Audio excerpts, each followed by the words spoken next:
Épître de Paul à Tite, chapitre 1er. Paul, serviteur de Dieu et apôtre de Jésus-Christ pour la foi des élus de Dieu et la connaissance de la vérité qui est selon la piété, lesquels reposent sur l'espérance de la vie éternelle, promise dès les plus anciens temps par le Dieu qui ne ment point, et qui a manifesté sa parole en son temps, par la prédication qui m'a été confiée d'après l'ordre de Dieu notre Sauveur. À Tite, mon enfant légitime en notre commune foi, que la grâce et la paix te soient données de la part de Dieu le Père et de Jésus-Christ notre Sauveur. Je t'ai laissé en Crète, afin que tu mettes en ordre ce qui reste à régler, et que, selon mes instructions, tu établisses des anciens dans chaque ville. S'il s'y trouve quelque homme irréprochable, mari d'une seule femme, ayant des enfants fidèles, qui ne soient ni accusés de débauche, ni rebelles. Car il faut que l'évêque soit irréprochable, comme économe de Dieu, qu'il ne soit ni arrogant, ni colère, ni abonné au vin, ni violent, ni porté à un gain déshonnête, mais qu'il soit hospitalier, ami des gens de bien, modéré, juste, saint, tempérant, attaché à la vraie parole, telle qu'elle a été enseignée, afin d'être capable d'exhorter selon la saine doctrine et de réfuter les contradicteurs. Il y a en effet, surtout parmi les circoncis, beaucoup de gens rebelles, de vains discoureurs et de séducteurs, auxquels il faut fermer la bouche. Ils bouleversent des familles entières, enseignant pour un gain honteux ce qu'on ne doit pas enseigner. L'un d'entre eux, leur propre prophète, a dit « Crétois, toujours menteur, méchante bête, ventre paresseux. » Ce témoignage est vrai.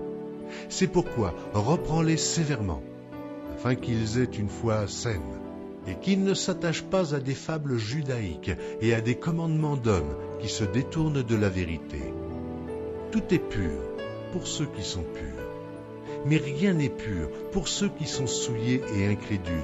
Leur intelligence et leur conscience sont souillées. Ils font profession de connaître Dieu, mais ils le renient par leurs œuvres, étant abominables, rebelles et incapables d'aucune bonne œuvre. Épître de Paul à Tite, chapitre 2. Pour toi, dis les choses qui sont conformes à la saine doctrine. Dis que les vieillards doivent être sobres, honnêtes, modérés, saints dans la foi, dans la charité, dans la patience. Dis que les femmes âgées doivent aussi avoir l'extérieur qui convient à la sainteté, n'être ni médisantes, ni abonnées au vin. Qu'elles doivent donner de bonnes instructions dans le but d'apprendre aux jeunes femmes à aimer leurs maris et leurs enfants, à être retenues, chastes, occupées aux soins domestiques, bonnes, soumises à leur mari, afin que la parole de Dieu ne soit pas blasphémée. Exhorte de même les jeunes gens à être modérés, te montrant toi-même à tous égards un modèle de bonnes œuvres et donnant un enseignement pur, digne, une parole saine, irréprochable, afin que l'adversaire soit confus, n'ayant aucun mal à dire de nous.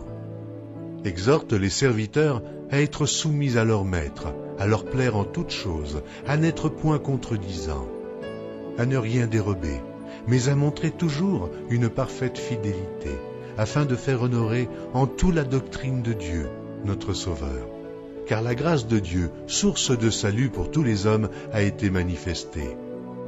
Elle nous enseigne à renoncer à l'impiété et aux convoitises mondaines, et à vivre dans le siècle présent selon la sagesse, la justice et la piété, en attendant la bienheureuse espérance et la manifestation de la gloire du grand Dieu et de notre Sauveur Jésus-Christ, qui s'est donné lui-même pour nous, afin de nous racheter de toute iniquité et de se faire un peuple qui lui appartienne, purifié par lui et zélé pour les bonnes œuvres.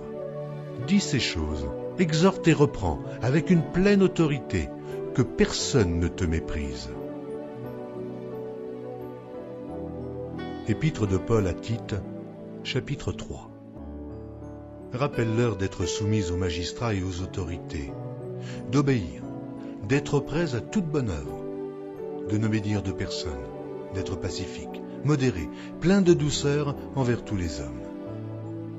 Car nous aussi nous étions autrefois insensés, désobéissants, égarés, asservis à toute espèce de convoitise et de volupté, vivant dans la méchanceté et dans l'envie, dignes d'être haïs, et nous haïssant les uns les autres.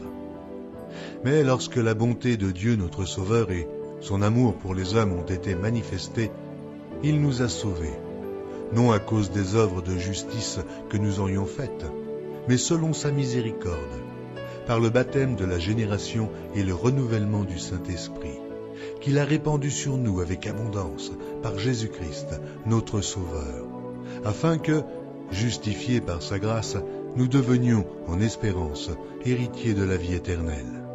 Cette parole est certaine, et je veux que tu affirmes ces choses, afin que ceux qui ont cru en Dieu s'appliquent à pratiquer de bonnes œuvres. Voilà ce qui est bon et utile aux hommes. Mais évite les discussions folles, les généalogies, les querelles, les disputes relatives à la loi, car elles sont inutiles et vaines.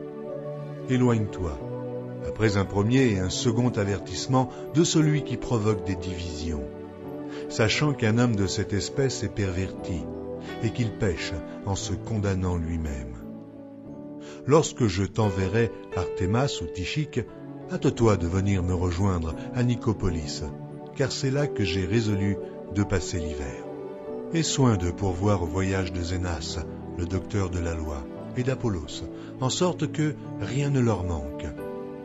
Il faut que les nôtres aussi apprennent à pratiquer de bonnes œuvres pour subvenir aux besoins pressants, afin qu'ils ne soient pas sans produire des fruits. Tous ceux qui sont avec moi te saluent. Salue ceux qui nous aiment dans la foi. Que la grâce soit avec vous tous.